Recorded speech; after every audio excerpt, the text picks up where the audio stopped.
for joining me for the Plant Yourself podcast. I'm your host, Howie Jacobson. Hey, let's get right into today's conversation with health coach, plant-based health coach, Michele Olender. You'll hear about her story, her journey, and how she coaches. And it's quite different from the way that I coach. We come from different backgrounds, different schools, different approaches.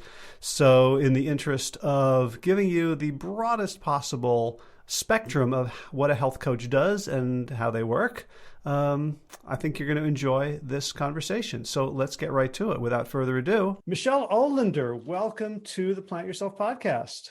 Thank you, Howard. Great to be here. Yes. So let's jump right in. What are you up to? So I'm up to being delighted to be on, and thank you for being one of the great mentors I've had in my, for want of a better word, vegan journey. And you, Sid Garza-Hillman, and Vegetarian Zen. There are a few podcasts that really were my mentors as I moved in this journey in 2015. Gotcha. So you have a thing for bald male Jewish podcasters. Apparently. Well, so there are a couple others, like Vegetarian Zen are two women in San Antonio. I don't know if you know them, Vicky Velasquez and Larissa. Yeah. So they're wonderful. And they've had their podcast has been since like 2013, I think. But I had I didn't really have any people in my life that were vegan or even vegetarian. And my daughter in high school wanted to be vegan and I had to just start educating myself. And I kind of turned to podcasts and also Rich Roll, because I think Rich Roll is how I heard about you. I think you were on his podcast at one point, and I heard about you. Yeah. So wait, so you started this journey because of your high school age daughter? Yeah, partially because of her, because I was afraid of her. I didn't think she ate that many vegetables. And I was thinking, how are you going to be vegan without eating vegetables or a wide variety of them? And so, and I had always I loved the idea of it, but I didn't see myself as being able to, I just thought it was going to be too hard and too complicating for everything else in my life. So I ate mostly vegetables, but I was what I call often an excusitarian. So I would eat vegan, vegetarian, unless there was a good excuse, like being at someone's house, being a good guest, being at a holiday, when it was too awkward to ask for something. But when my daughter wanted to be, I started really trying to educate myself because I wanted to show her how to make it work. And one of the things I did, because we do go out to eat a lot, and she found it very intimidating asking the wait staff, how is that prepared, or can you make me something different? And to this day, that is one of the things I help people with most, is how to advocate for themselves. It's not always easy. So what made your daughter want to go? Did she want to go vegetarian or vegan? Or I think she didn't know how to, I think she wanted to go vegan. Even still to this day, it kind of goes back and forth. She's now 28. She's my youngest, and 27. I can't, they change every year, their ages. But she, I think it was mostly animal ethics for her. She really just hated the idea of, Charlotte's Web, eating pigs and all those sorts of things. So I think pork was the first thing she got rid of. And I think she still never eats pork. And then eggs, she was very upset about the way animals were kept. And to be honest with you, animal ethics was the last thing for me, because I think I just was closed down to it. I mean, I knew it intellectually, but I think I was very closed down until I kind of spent some time not eating animals. Yeah. Well, it's hard to be open to that, when you don't want to know the truth. Yeah. And you have an entire culture that is, it's a loaded word, but is complicit in it. And perhaps there are very important reasons why it was our culture for many, many years. But for me, where the way I live now, I don't need to engage with it at all. Gotcha. So was the family dynamic? There's you and your daughter. Were there other people involved in this? Because Yeah, yeah. it was a bit of could be a bit of an upheaval. So I think most of us were supportive the way we knew how to be. I think even I sometimes was like, oh my gosh, do I have to make some of the vegetables with no butter in them?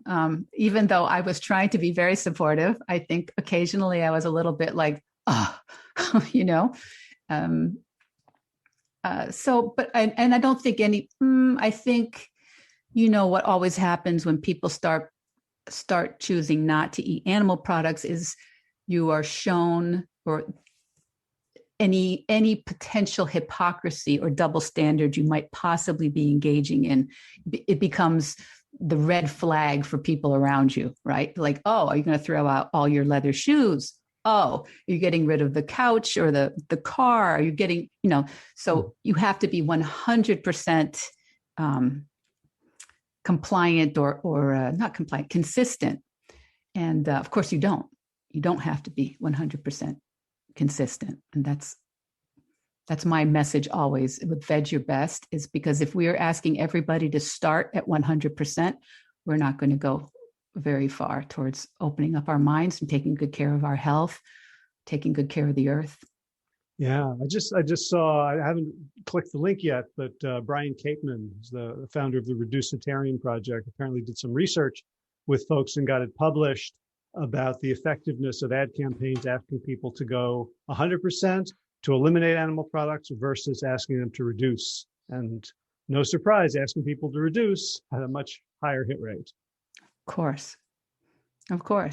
Yeah, because it's just too much. I mean, if you've been eating a certain way for 30, 40, 50 years, you know how it works. You know how to pack for a picnic. You know how to, travel. You know where the food goes in the fridge. You know how to cook a quick meal. One of my friends was saying, I could give up everything except for eggs because I eat an omelet about 4 or 5 times a week, and I can make it pregnant, asleep, sick. I can make it no matter what. I can make an omelet for myself. And so, that level of comfort is not, it's not to be scoffed at. It's just, you can't, if you think that you have to go 100%, then that's going to be just too intimidating for most people. Obviously, we all know someone who read something, saw something, and just changed overnight. But unfortunately, too many of us compare ourselves to those people, I think, and then think, oh, well, it's just not good for me. Right. We see the same thing in sort of, the spiritual world where you'd read about, Eckhart Tolle, who all of a sudden on a park bench has a revelation and becomes enlightened, or, Byron Katie on the floor of her rehab center, suddenly Yes. having her ego fall away. And we're like walking around, like waiting for the spiritual piano to fall on our heads too, instead of like, doing crappy meditation twice a day for 20 minutes. Right. But I think even those people probably have been laying some groundwork along the way, So, I mean, right. It's not all. Yeah, 2 years on a park bench, suicidal, like, that's some dues paid. That's some groundwork. Yeah. I think I would recommend any other way than that, but whatever works. Right. Well, that's another thing. We all have our journeys on these things. And I think sometimes we judge ourselves so harshly.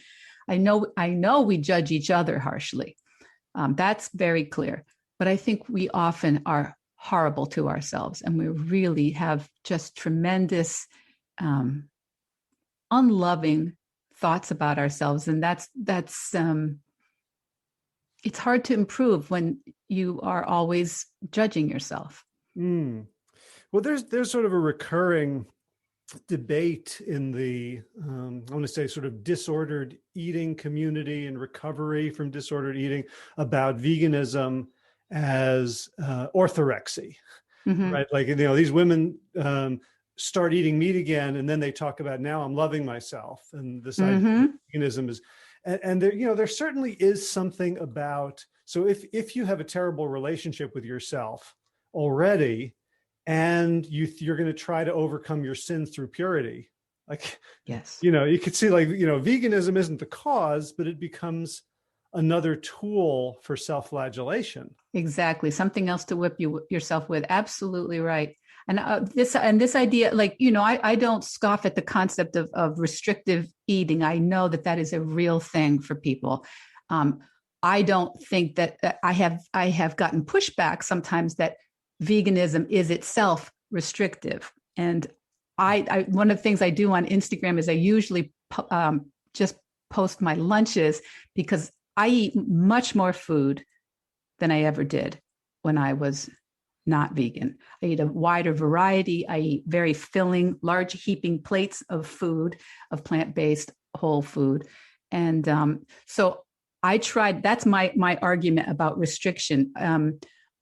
I always restricted because there were whole categories of foods I didn't eat. I didn't eat offal. I didn't eat, innards. I didn't, there's always things we all restrict, in my opinion. And some of them are culturally very acceptable, and others are culturally kind of weird. And not eating eggs and dairy and meat is kind of weird still for most of us. Right, right. Yeah, and like I restrict, like I don't, eat dirt or snort cocaine, or there's lots of things, Exactly. either gross or dangerous that Right. we all draw some lines. Right. No, absolutely. And I think sometimes people are very, I'm not well versed. I did go to Smith College, which should have given me some level of insight into disordered eating, because a great number of us had disordered eating at Smith when I was there. I'm sure they've conquered that by now. But the concept of restrictive can be, for some people, in and of itself, a trigger thought. And I don't know enough about it, and I'm not a therapist. And so I stay away from it in terms of any kind of psychotherapy, but I do try to push back on it from a point of conversation. Hmm. Can I ask you about Smith College and disorder eating? Sure. I'm kind of curious about that. So that was an all women's school, I guess. It still is. Still It still is. And it's part of like the five, right? Holyoke and the Seven Sisters. Seven Sisters. Yeah. Okay. So what, like, I'm guessing you went there sort of like 80s?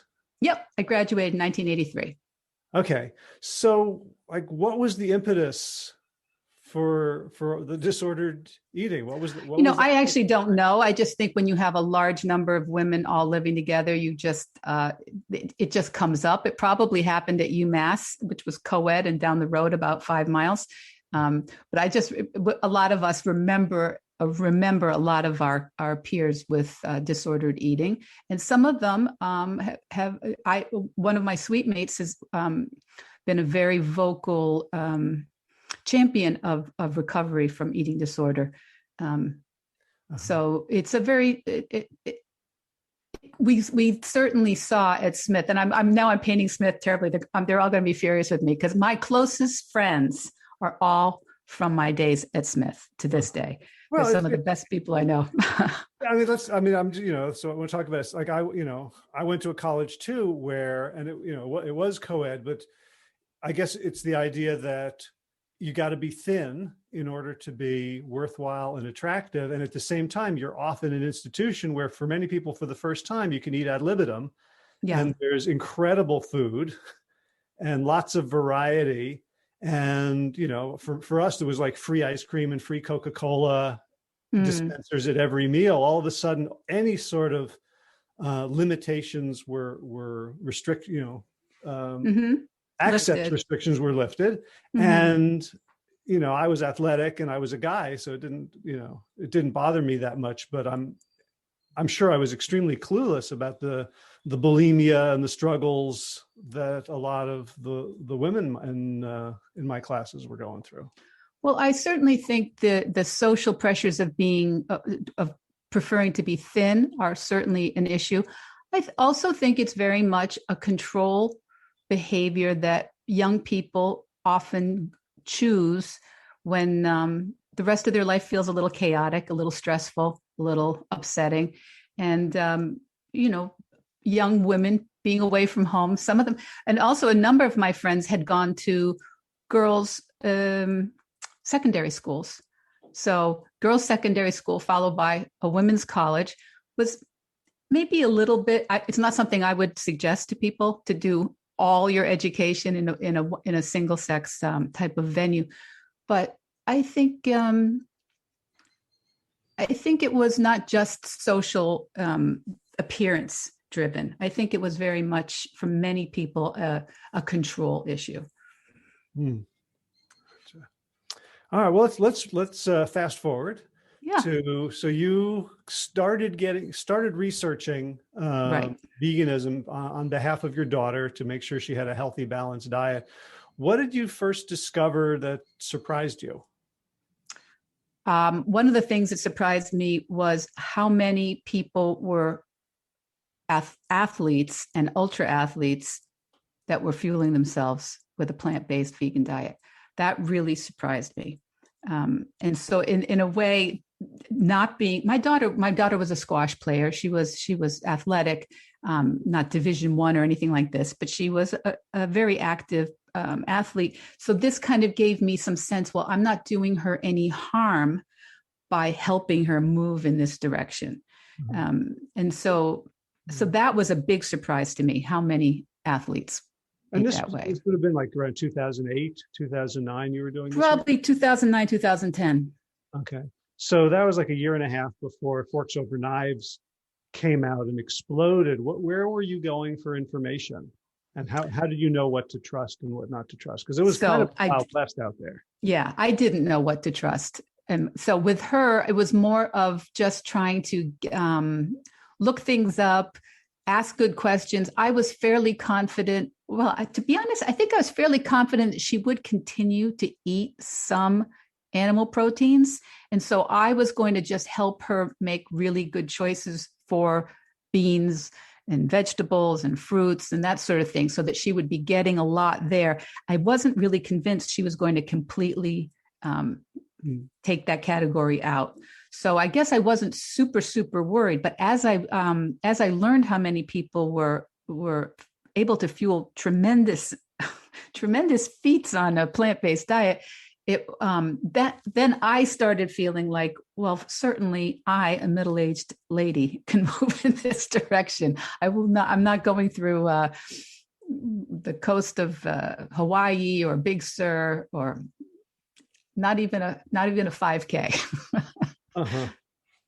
So this was, I guess, Rich Roll was just getting started at that point, or yeah. So I found Rich Roll and you guys a little bit closer to 2014, I think it was, and that's when I started moving in. That's when I became a full-fledged excusitarian, where I really only was eating animal products when it was just too awkward at the time in my life. I just felt too awkward to say no, and I did feel like it was a pain for my husband, because he'd want to go out to eat, and we'd go to a place, and then it was hard for him to enjoy his meal if all they brought me was like, what he would call a hostile salad. Or like a children's STEL or ILE. No, either way, I suppose, but hostile, as in just like, okay, here's a salad with no cheese, eggs, or fish on it. Uh-huh. But then in 2015, my dad died suddenly. And so all that kind of groundwork really became more not just relevant, but like more visceral for me. And that was the health point of it. I was in my 50s. My husband is basically just a little bit older than I am. And my husband had been told by his physician, in spite of the fact that he was thin and a runner, that his cholesterol was high and needed to be medicated. And his blood pressure was high. And in my level of being distraught about my dad's sudden death, I was like, I really want you to experiment for 6 or 8 weeks, just being vegan for the day. Nighttime, you eat whatever you want. But for about 6 weeks, do that. Let's see if it makes any change at all in those two numbers, your blood pressure and your cholesterol. And 8 weeks later, I can't remember the details of it exactly, he didn't need medication. In fact, his doctor forgot that he'd even told him that he needed to consider it being medicated. And I've heard that story from many other people, that the doctors tell them something, the numbers go down, and they're like, well, why would I tell you to take? It's like a lack of belief that it could make any difference. Uh-huh. And was your husband happy about this, or? I think he was so. I think he was so mad that his doc was telling him to do this when his doc was way more out of shape than he was. So I think he wanted to kind of do something different. And my husband is a very healthy eater, but he ate meat and eggs and cheese and everything probably twice a day. So it made a huge difference. So it was in 2015, following your father's death, that you dropped the excusitarian? Yes. And then to accompany my husband, I just became vegan. And that's been 100% basically. In terms of diet, in terms of lifestyle veganism, that's been more ongoing, trying to find substitutes for things. And it's also complicated because so many of the things that are, clothing and things like this, I'm not sure I'm happy with the way they're manufactured either, but they're not animals at least. But I'm not sure they're good for the people who are making them or living near them. And so that's the idea of 100% is difficult. Yeah, I have problems with that too, especially around weather gear and being outdoors in nature and camping. And, I've got this great jacket that's made out of, recycled Coke bottles. And apparently every time it goes into the wash, it releases microplastics. Yeah. Our water supply. And there's no such thing as perfect on this planet, huh? Yeah, no, I just try to take really good care of the stuff that I have already been complicit in murdering, I guess is the only way to look at it, and to try to just appreciate what it is and take good care of it, make it last as long as possible. But anyway, with that period of time, my husband continues to this day. He will eat primarily fish, but he has, permission to eat whatever he wants for dinner, obviously. But he is always vegan during the day, and that's and he's very what's the word? Incredibly supportive of me and of other people, and he always pushes back if he's anywhere and people are not making vegan offerings available to people. He's like, well, I can't come here because I have vegan friends and a vegan wife. So, either create something for us or, business elsewhere. So you said the animal ethics was sort of the last thing for you. So how do you, in your mind, how do you deal with being an ethical vegan and loving a husband who sometimes eats animals? Yeah. I was someone who ate animals for 50 plus years. So I think everybody has to come to all these things on their own. And I know it's an issue for some people. He's very supportive of me. I, as almost married 40 years, I'm trying to be supportive of him and respect the fact that he's on his journey. I do understand that there are people who are, that there's a moral equivalence that is unacceptable, that this is like murder, it's like genocide, it's like any number of other things. There's been some kind of inflammatory statements about genocide recently in the vegan community, which was kind of upsetting. I think that it's respecting other people to come to their conclusions the way they need to come to them, and staying in my lane. I eat the way I eat. Gotcha. So you are a life coach. I am a life coach. And you have a podcast? Yeah, I have a called Vedge Your Best. Vedge Your Best. Right. So what was your transition from amateur to professional vegan? Well, the transition was after I became vegan. So I had always been a kind of, if you had asked my religion, I would have tried to say what the Dalai Lama says is kindness. And the other thing I would have said is I'm kind of a practicing Stoic, capital S. My mother was a Stoic, lowercase s.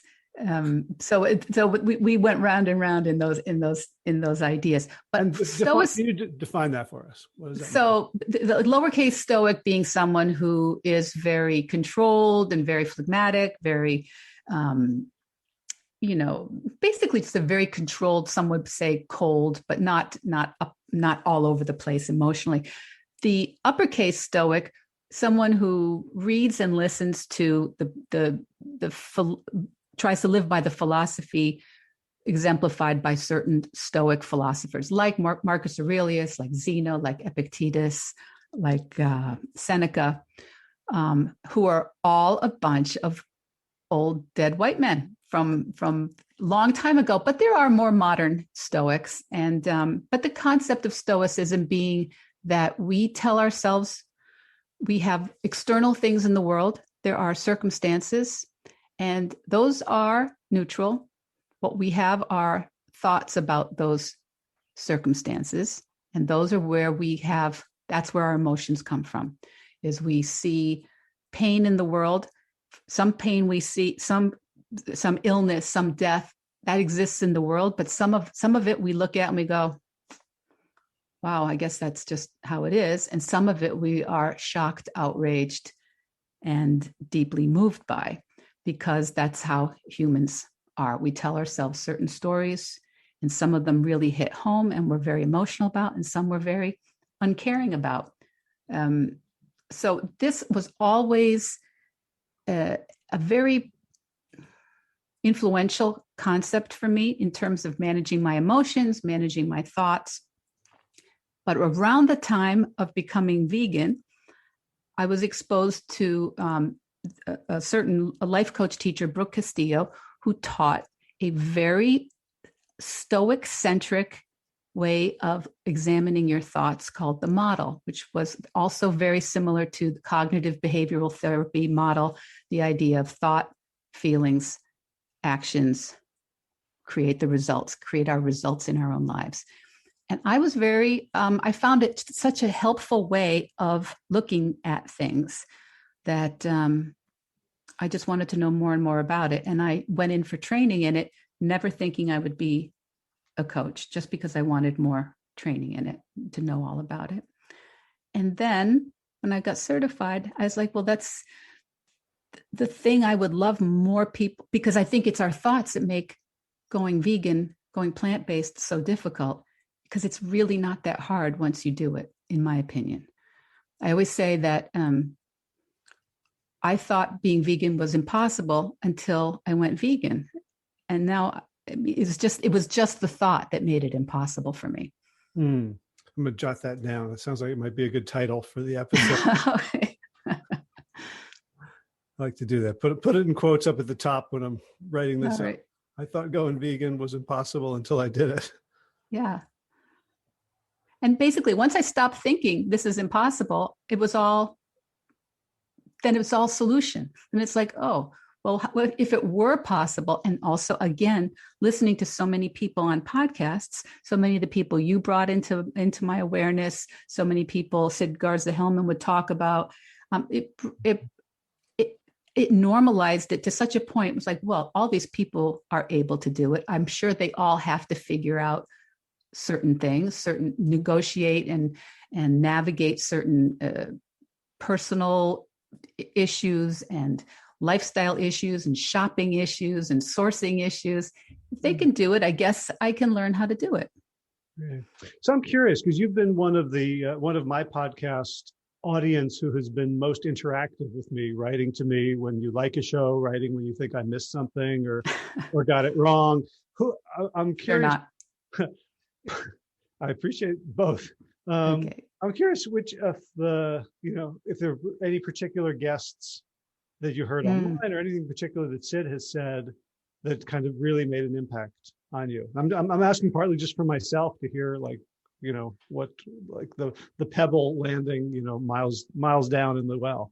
So that's a good question. And I probably would have an answer if I prepared, because I can't really say. You have had such a wide variety of people on your show. And I really have listened to, I think, every episode. So they're really, I think one of the first thing I would say is you had such a wide variety of people on that made me see it didn't have to be one way. Not all the people that you speak with come at the issue from the same direction. And some people were not necessarily 100% vegan. Most people were moving in that direction. So I wish I had a good answer for you, and I could prepare one to add into the show notes for you, because I feel bad that there probably was one that was exceptionally important. And I just can't think it off the top of my head. I know with Sid, I always quote his MOTT most of the time, Mott, that his idea of not being militant. But on Sid's show, it's easier because it's almost always only him talking. Yeah. So I hear him always saying things. Right. Sid just sent me his new book. I don't know if you've seen it. Yeah, I'm going to interview him for my podcast this week for Six Truths. Yeah. I'm really excited to do that. Cool. You'll tenderize him for me. So you studied and you got certified through Brooke Castillo? The Life Coach School, that's the funniest name for a coaching certification, but the lifecoachschool.com. I think they do a wonderful job. It's a lot of hours, a lot of classes, a lot of ongoing training afterwards. And I've been very impressed. And for me, it's made a lot of difference in terms of, for example, just this weekend, I was in hospital for 24 hours with the most banal looking injury. I had a infection on my thumb. And suddenly in the morning, I woke up and there were streaks going all the way up my arm to my upper arm. And so I had a big bacterial infection. And in hospital, it was a good example. And I was missing Easter, which was the first time I was going to be together with my family for months, since I met my grandson and my kids and their partners. Because of the pandemic, I haven't seen them all together since, I think, October. So I was really, and we are vaccinated now, so I was really, really looking forward to being with them. And of course, I spent Easter in a hospital. And I found it was such a great example for me to use all my skills of looking for what's perfect, telling myself a story that I would probably be dead with that kind of a bacterial infection in another time, in another place. And I found it very helpful. So I have a very lucky life, but every once in a while, these things tend to make me more humble and compassionate when I have a little run-in with mortality. Nice. Yeah, I have a trick, which is whenever I feel really shitty, I just watch a show about pirates, and I think, like, thank God we have anesthesia and that. Yep, dental care. Yeah. Did you ever watch Black Sail?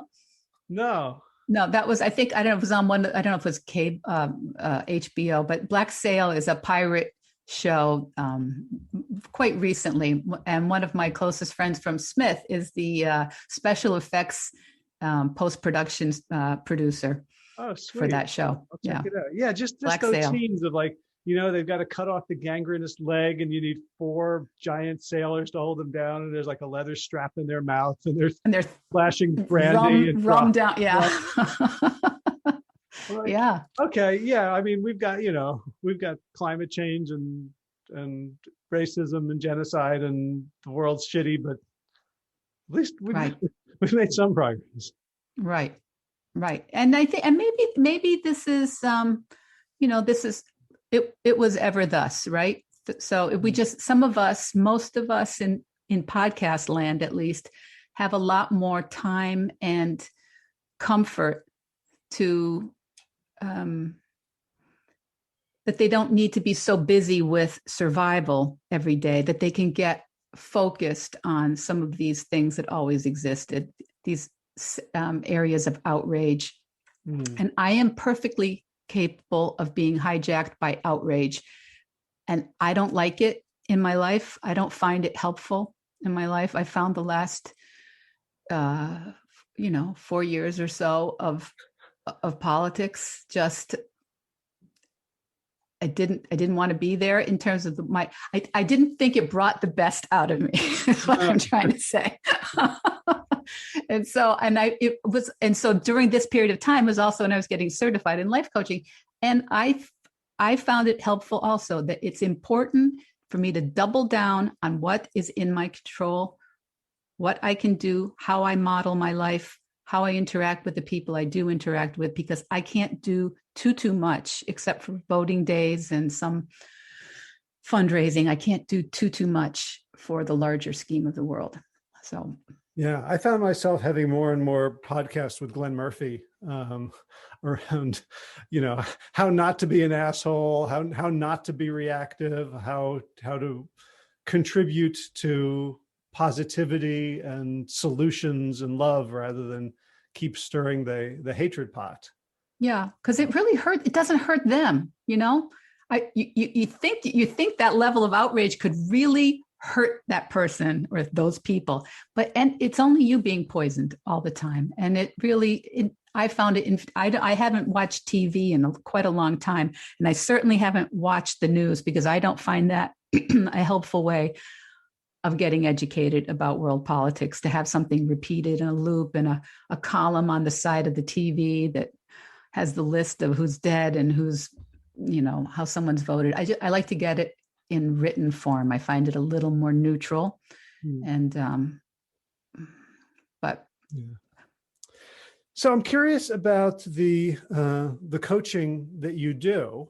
Mm-hmm. So is it largely sort of could I understand it as sort of a cognitive behavioral model? Well, kind of. It's extremely close listening to hear what people feel typically stuck about in whatever category that is, and to try to reflect back where the story is that is getting in the way of the results that they want. And very often I know for me, we always have a story that we are either the victim or the hero in. Very often, the people I talk to feel very victimized. They have a very victim-y story. And by closely listening, I can reflect back where someone may be actually creating that victim story in their own lives. Mm-hmm. And very often, concepts about food, people feel very, I'm sure you know better than I, people feel very without choice.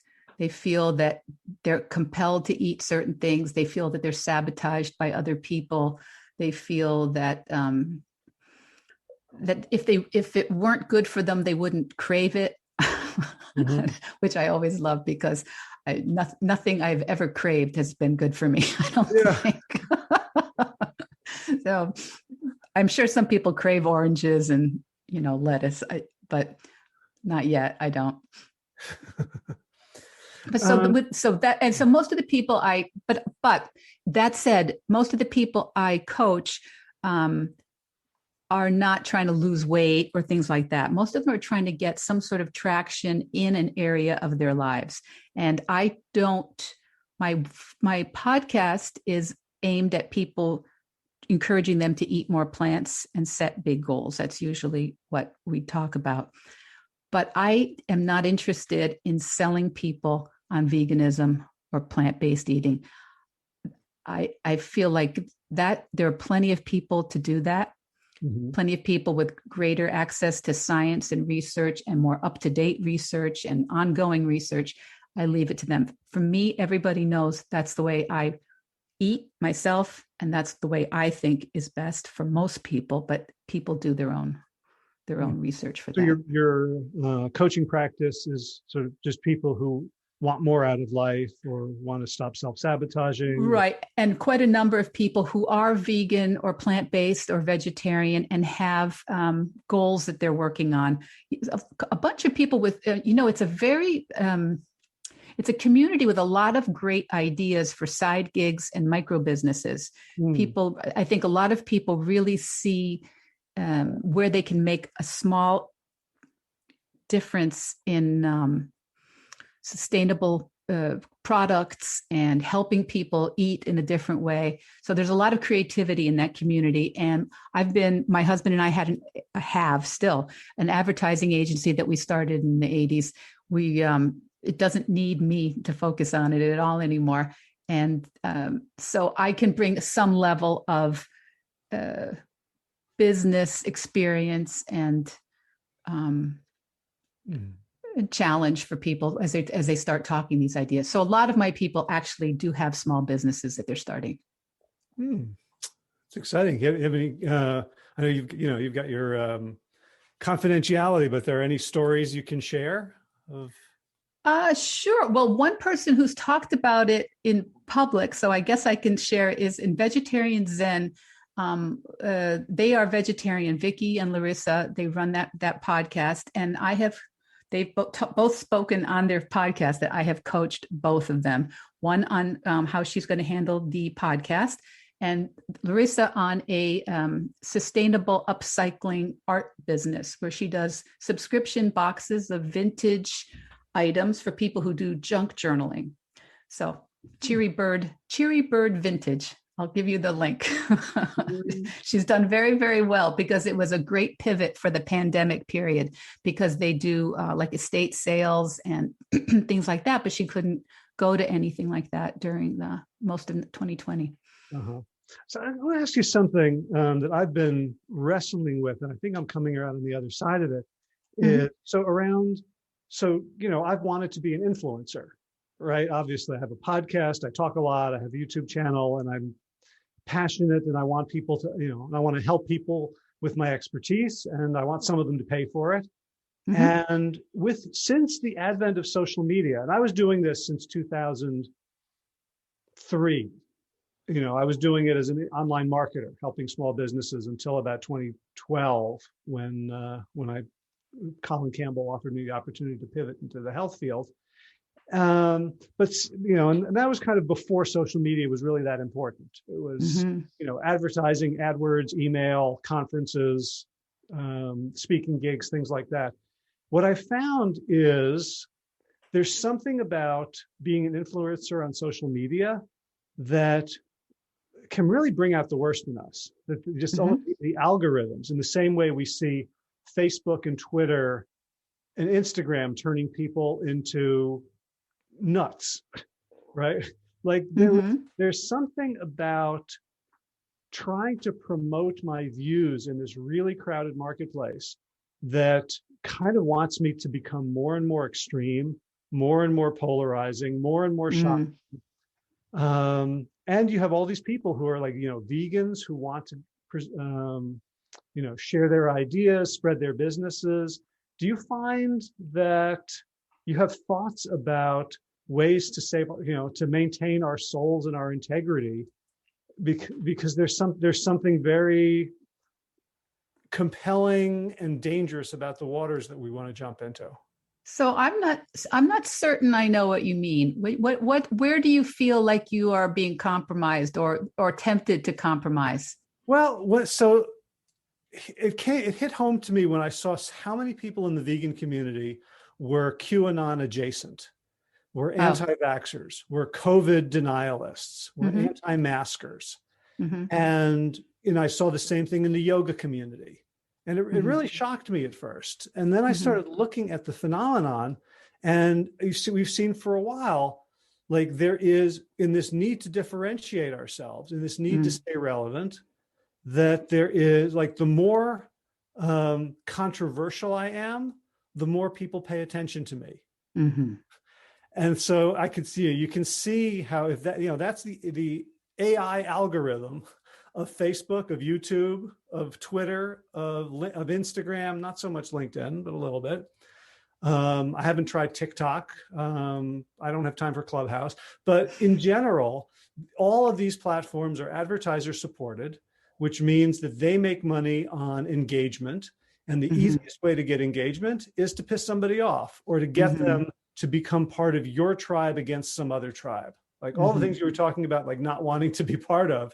Yeah. Like, I see the medium itself prioritizing and privileging those kinds of behaviors. So you have people who would otherwise be they're sort of alternative, they're on the fringes, but now they flipped over into full on insanity. Mm. And I don't believe that I'm any better or more protected from that than anyone else. So I pulled way back. Mm-hmm. I have to say, I do see that out there. It's just not for me. And it's just another example of me not worrying about that. I mean, I find Facebook a much rougher playground than Instagram. I get some hate on Facebook, but and I don't know all the I have been followed on Instagram by people who then I see their stuff come up and I'm not comfortable with it and I unfollow or block them. Things like anti-vax and I can't remember. There was one recently. It was just seems so. I'm trying to remember what it was. Just anything that's really hate forward, basically, is the only way I can look at it. Is just intolerant. I don't need that. I'm sure it does work. I'm sure it works. I mean, in terms of marketing, if you are, the more specific your niche is, the clearer you are, you're going to find those people now that we have access to hundreds of millions of people. So through one platform. So I'm sure it works for these extreme people. I also don't know who's real on Instagram or Facebook. I don't know. I really don't know. I don't know if they're Ukrainian bots. I don't know if they're American bots. I don't know, Mm. So it's so I try not to get too worked up about it, and maybe I should. Maybe I will rethink the entire thing. But I'm a bit of a Pollyanna, so Well, it's working for you so far. maybe there's a big reckoning coming. Who knows? So before we close, I'm curious. So can you sort of guide our listeners through if they have something that they want to work on? Like, if like give us a little Costco sample of your coaching. Yeah, well, basically, the whole basic process is to really look at the way your thoughts, the story you tell in your head, is showing up in your life. And we very often want to think, no, what's showing up in my life is my partner, the president, my school board, the COVID. But what's really showing up is the way in your life is the way you're showing up to all those events, all those externals. That's what I teach. And so if anything about that resonates with you, listen to my podcast, Vedge Your Best. We talk about it every week, the idea of how thoughts create our feelings fuel the actions, the way we show up or the way we don't show up, the way we resist, react, run away. And then those actions create our results, what happens in our lives, how we feel in our lives. We often slow down when you say the name of the podcast so people can find it. Oh, Vedge Your Best. And veg is spelled the way hedge is, VEDGE, Vedge Your Best. Gotcha. And it's about vegetarian and veganism, but it is the higher the model is this coaching model. Yeah, it's basically about how we take a different subject each week. It's every week. I think we're on 31 or 32 right now, and we nothing compared to you, Howard. But we take a different subject each week. In terms of numbers, yeah. Well, I got a head start, didn't I? Yeah, but it's been nice, and it's a way of I work one-on-one with clients, but this is a way for me to expose anybody to the way we work with the model and to a community that typically is vegan sensitive or vegan adjacent or moving in that direction. And we often think that we need to do so much to change the way we eat.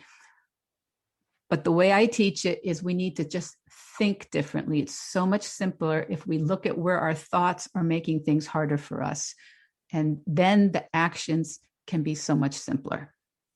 So how does that work in terms of, like, for me, very few of my thoughts are volitional, right? Yeah. Like Stoicism is very sort of Buddhist adjacent in terms of, right? And Buddhism is kind of about, you know, don't believe your thoughts, don't listen to them. So I can sort of sit back like, you know, Stephen Hayes in ACT and kind of observe my thoughts rather than seeing the world through them. But I don't really get to choose very often which thoughts I believe. And in fact, when I've tried to impose thoughts on my real ones, it often feels like phony affirmation. So phony, right? It's not about like, yeah, because that's so. I think very often if you have a thought that, like, for example, okay, so I was being coached the other day because I was having some drama about the price I charge my clients. And I was thinking, well, I don't have this problem with my business, the family, our agency. I don't have this problem when I rent out a house. Why do I have a problem about this? So this idea of just noticing, because I was thinking, no, it feels weird for me to coach people and charge them for helping them with their projects. Was the drama from people saying, how dare you charge me? Or it was all in your head? All in my head. Okay. All in my head. Because honestly, people can say whatever they want. I mean, you know, when I rent our rental house, people can say, "How dare you charge me for this house?" And I'm like, well, I'm not sucked in. Yeah. But sometimes, if I'm thinking, "Oh, is that going to be too much to charge?" But on the other hand, you know, as you're creating a tremendous space for an individual to really examine what they want to do. And they can't get that everywhere. And if they don't want to work with me, they don't have to, and they don't have to pay for me. But that was a kind of something I had to kind of really, so it wasn't just like saying, oh no, I can charge whatever I want. So you don't go from, you know, 0 to 100. You go just noticing, I have a thought about charging my clients. So just that space of noticing, no, it's not that there's a truth, that there's a certain price for your coaching or for my coaching or for my coach's coaching. There's no truth there. There's just a decision. And to just keep, and so everything is like this in terms of relationships. As you asked, do I have discomfort with my spouse still eating animal products? So there's no one truth about it. It's just a decision. And I could keep telling myself, no, he should be different. No, he should be different, but he isn't different. So is it that once you recognize that this is a thought and not a truth, that you have some space from it? Yeah, it's just a little wiggle room that you can have, like that space. You can have both thoughts at the same time, I think. And in fact, I think that is very, that's preferable, to realize that the human experience is that we make, this is what's brilliant about our brains, is we come up with narratives. These help us make decisions. These stories help us analyze things and draw,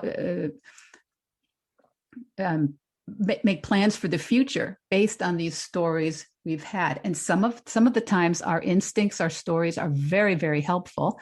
And sometimes they don't seem to be working for us. And those are the ones that are potentially possible to look at a couple times. So once you've looked at it, how do you replace it with a better one, with a more appropriate or empowering one? it's really up to you. And then typically I start with, well, how would you like to feel? Because if you have a thought, okay, for example, what's a thought that you have sometimes that you think, yeah, I've got that thought. I don't know how to just change it. Yeah, I'll take the same issue around charging money Okay. for my work, right? This work is helping the world. Mm-hmm. We live in a capitalist system that's deeply unfair. Mm-hmm. The more I charge, the more other people have to go out and work, and the more I am deeply embedded in this, Mm-hmm. racist, ecocidal thing. Why don't I just, give away all my money, live in the woods, and just sit on a park bench and have conversations with people? Like I can go there very quickly. Yeah, yeah. And so the thought is you can keep that thought if it works for you. So the idea that you threw a bunch of them all out at once, but the idea that you are complicit with by charging for your coaching, you're complicit in a capitalist economy that you don't respect. Yes. Is that fair? Kind of. So when you think that, how does that make you feel? Yeah, it makes me feel a little guilty and a lot out of integrity. Mm. And Okay. I'm not willing to give up my nice things either, which makes me feel even worse, right? So that's part of the action. So then that's the act. So the feeling perhaps is guilty or out of alignment, out of integrity. And then when you feel that way, you start to judge yourself and you argue with yourself and you go, well, I like my things and I like hot water and I like staying out of jail. That's but the result is then nothing changes, right? You just stay in that feeling of basically out of alignment, guilty. And please? Yeah, it feels very oscillating. Right. So it's not progress and it's not moving in the other, I don't have the guts to move in the direction of sitting on the park bench. Yeah. Of those stated feelings. And so I'll make some incremental progress here or there, but there's not the powerful forward movement. Right. And so it makes sense. If you're feeling that way, if you're feeling guilty and out of alignment, that's not the emotion that fuels making decisions about how to be self-supporting and how to get your work funded by people who can pay for it so that you can also give it away as you do on your podcasts all the time throughout the year with a backlog of information. So the idea of changing that thought, I would say, what feeling would you prefer to have? Instead of guilty and out of alignment, I would ask, what feeling would you prefer to have surrounding your business and how you charge for it? Yeah, ease and grace. Ease and grace. Okay. What would you have to think about charging? Because it goes from thought to feeling to action to result. You're choosing ease and grace as the feeling. What thought would support that feeling for you? That this is my gift that I share. This is why I'm here. That's why you're here. And how does that feel? Feels good. Mm-hmm. So now I've got that and the other thought, and they're both. Yeah, and you can have both. You can have both. You can have both. Yeah, and so when you think this is the gift that I share, and you feel some grace and you feel some ease, how do you think that makes, how would you act? How would you behave and think and work with that thought? Yeah, I think I would stop agonizing over pricing and simply either make it real simple or follow my heart on an individual basis. Mm-hmm. Mm-hmm. What else? What would you not do if you were feeling ease and what was the other one? Ease and grace. Grace. Yeah. What would you not do?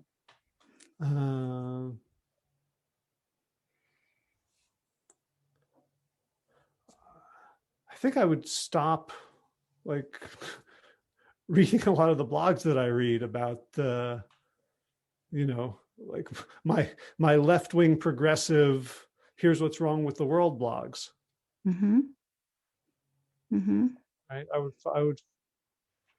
I'd have to focus more, or I'd get to focus more on how can I make a positive difference in my sphere Mm-hmm. than feeling the need to be informed about every aggression on the planet.